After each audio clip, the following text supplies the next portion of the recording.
We will start with the LSU Tigers.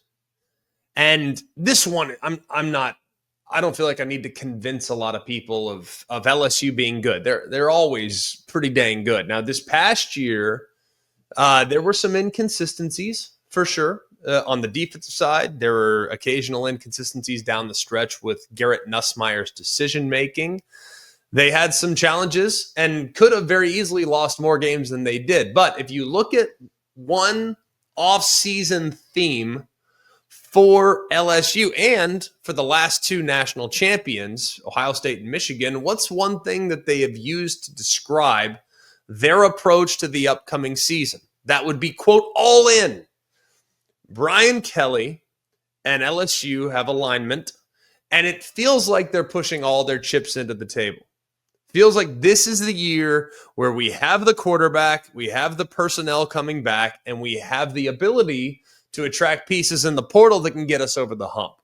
Feels like this is a year they've had circled, and it does feel like with their aggressiveness in the portal this offseason, they should feel pretty excited about where things are going. They signed 8 top 100 transfers.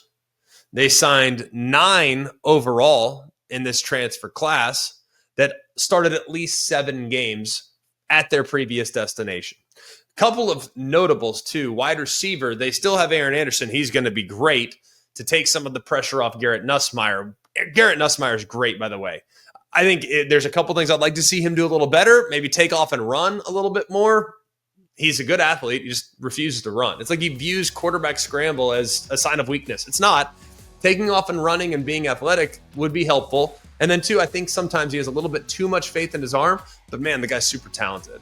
And he's really gifted. You look at the quarterbacks that are back in the Southeastern Conference, there are few that I would pick before Garrett Nussmeier, if any. So he's in a great spot. And the additions they've made at receiver with Barry and Brown transferring from Kentucky, Nick Anderson transferring from Oklahoma, those are guys with top-end speed that can immediately have a huge impact on this group collectively. You add some pass rush with Patrick Payton from Florida State. You get good quality in the back end with Delane, transfer from Virginia Tech, who was an all-ACC player. And this defense in year number 2 under Blake Baker should take a pretty big step forward. Now, there are parts that I'm a little concerned about. That defense last year gave up 24 points a game. That's a problem.